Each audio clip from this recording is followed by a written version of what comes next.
Welcome to the Learning Pines YouTube. We hope this video helps. You start by locking the goal, lead capture, sale, or webinar because design follows purpose. Once done, collect your brand kit, logo, hex colors, fonts, and 3 hero images, upload them to Canva. Next, open Canva and pick a landing page or presentation template, set 16, 9, or a custom dimension. You will replace placeholders immediately. Use your brand kit for consistency. This first action saves time and prevents redesign later. So move from planning to editing now. Now build the core funnel pages. Hero with offer, a features or benefits page, and the sign up or checkout page. Design each page with a clear visual hierarchy. Make your CTA prominent, use one primary color and tight contrast so it stands out. Add interactive elements.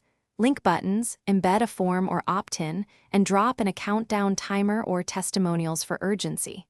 Once done, review spacing and switch to mobile preview. Make sure text remains legible and buttons are tappable. To finish, publish, or export. Choose a Canva landing link for speed or export optimized images /PDF for hosting. Then connect your email provider or CRM, set the redirect URL after signup, and run a live test flow with one test lead to confirm data capture.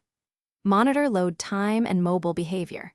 If something fails, check links and form integrations first, resave the page, and clear cache. That troubleshooting step fixes most issues, then iterate based on analytics. Thanks for watching. Consider subscribing if we helped you.